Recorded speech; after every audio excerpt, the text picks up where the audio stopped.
Tengan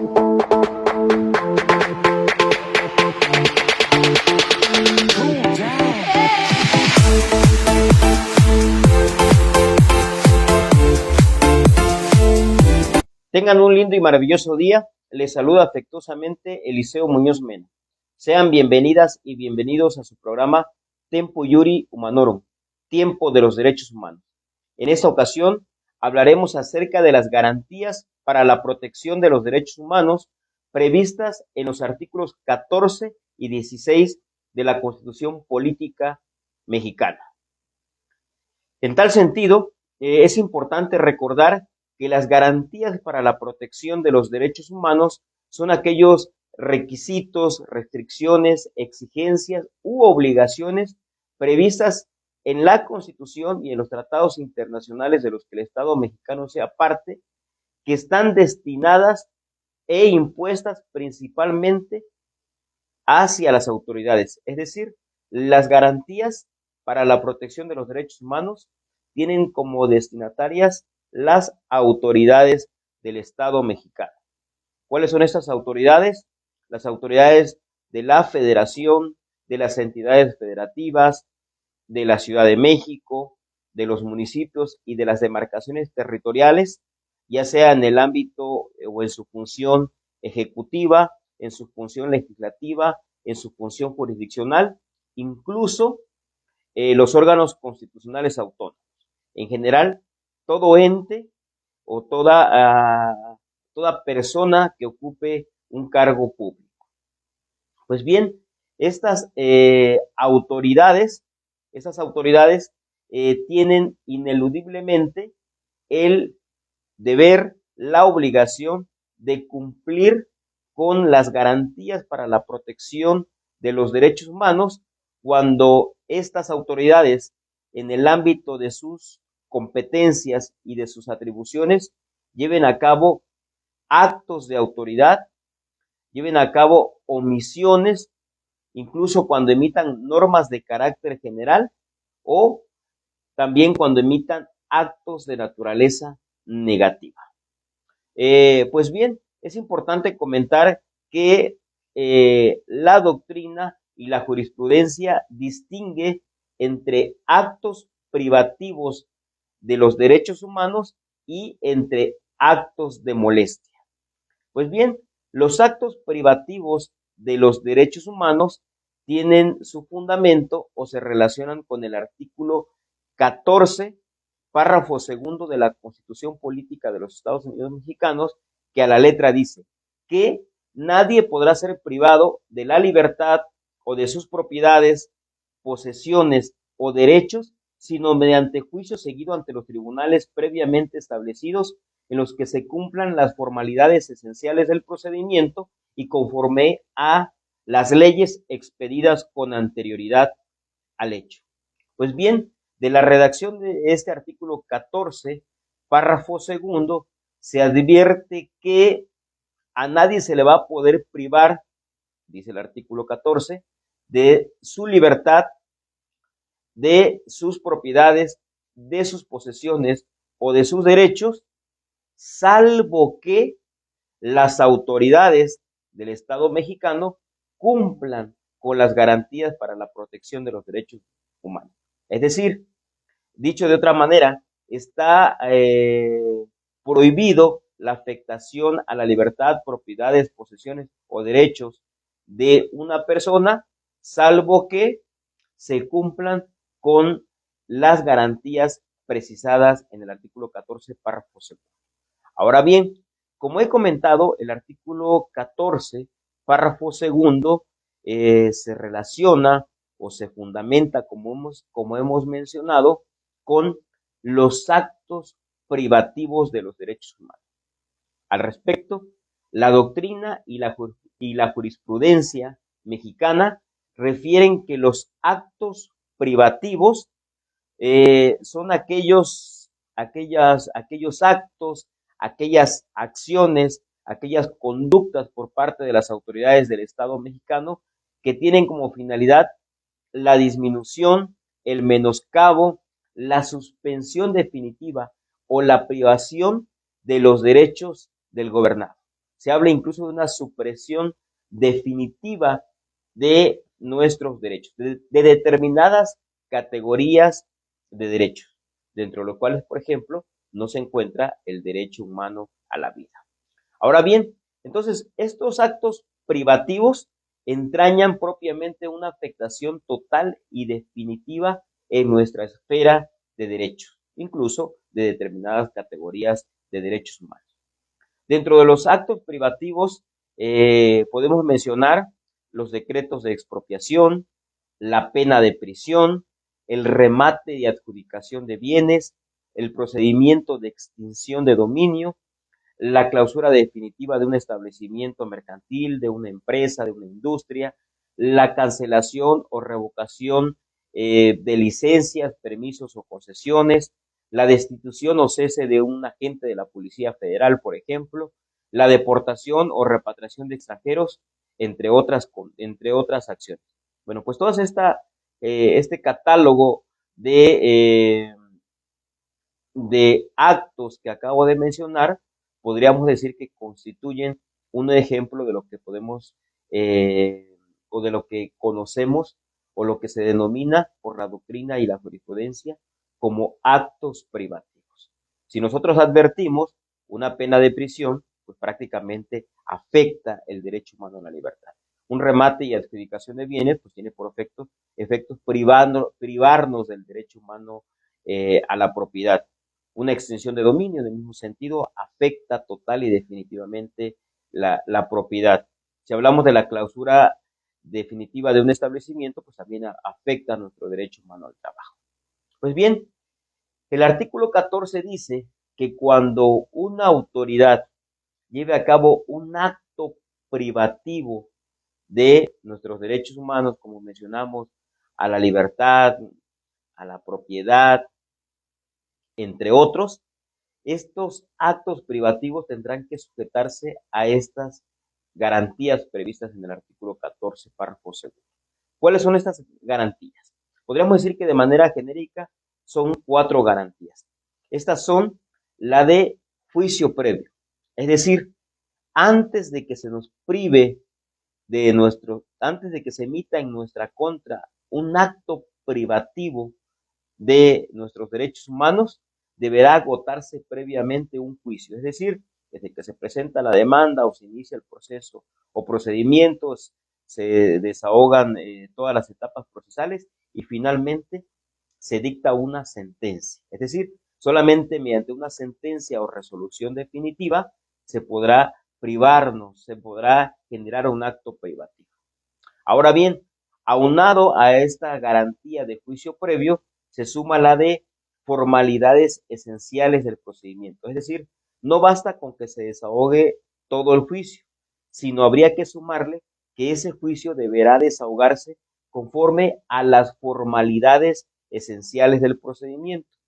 ¿Y qué se entiende por formalidades esenciales del procedimiento? Pues no son otra cosa que los requisitos, los plazos, las condiciones, los términos y las reglas que señalan las legislaciones procesales. Por ejemplo, todas las reglas que durante un procedimiento penal acusatorio señala el Código Nacional de Procedimientos Penales o todas las reglas procesales a las que habrá de sujetarse un juicio de divorcio, un juicio de alimentos, un juicio de guardia y custodia, un juicio ejecutivo mercantil que señala el Código de Procedimientos Civiles o que señala el Código de Comercio o que señala la Ley Federal del Trabajo en materia laboral, es decir, todas esas reglas procesales en su conjunto se conocen como formalidades esenciales del procedimiento. Pues bien, son reglas muy estrictas, son plazos contundentes, son condiciones muy específicas de materia procesal que se tienen que cumplir. Además, a lo cual se le conoce en su conjunto como el debido proceso, la garantía del debido proceso. Además, entonces, de que previo a un acto privativo se deberá desahogar un juicio y que además se deberán de cumplir con todas las formalidades esenciales del procedimiento, deberá realizarse este juicio y estas formalidades esenciales del procedimiento conforme a una ley expedida con anterioridad al hecho. Es decir, previamente tiene que existir ya una legislación sustantiva y adjetiva en torno al proceso o juicio. Y además debe existir también previamente un tribunal ya establecido ex profeso para el desahogo o sustanciación de este juicio y el cumplimiento de las formalidades esenciales del procedimiento. Entonces, solo si se cumplen con estas garantías de juicio previo, formalidades esenciales del procedimiento, ley expedida con anterioridad al hecho y un tribunal previamente establecido, entonces esos actos privativos de derechos humanos o esos actos que afectan o nos privan de nuestra esfera de derechos serán constitucionales, serán convencionales. Dicho de otra manera, no serán violatorios de nuestros derechos humanos. Por el contrario, si se genera en nuestra contra un acto privativo de nuestros derechos humanos sin cumplir con algunas o todas las garantías previstas en el artículo 14 constitucional, entonces habrá una violación a nuestra esfera de derechos humanos. Ahora bien, por otra parte, el artículo 16 en su párrafo primero establece que nadie podrá ser molestado en su persona, familia, domicilios, papeles o posesiones, sino en virtud de mandamiento escrito de la autoridad competente que funde y motive la causa legal del procedimiento. Pues bien, el artículo 16 constitucional se refiere entonces a los actos de molestia. Por supuesto que hay una distinción entre actos privativos y actos de molestia.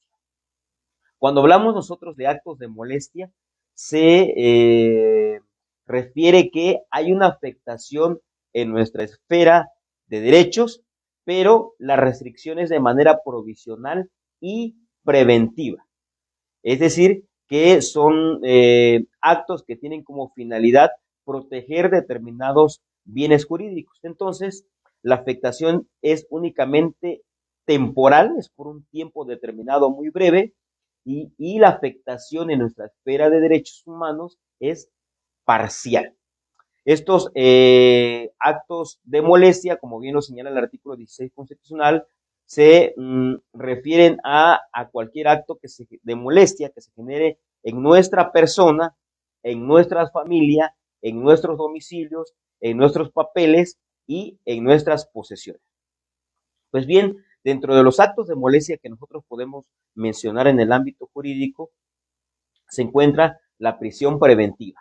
Llámese prisión preventiva oficiosa o prisión preventiva justificada. La emisión de una orden de aprehensión y su cumplimiento también o su ejecución también constituye un acto de molestia. La orden de embargo y su ejecución también son actos de molestia. Todas las medidas cautelares que se encuentran señaladas, por ejemplo, en el Código Nacional de Procedimientos Penales, las medidas cautelares que existen en materia administrativa, constituyen también actos de molestia.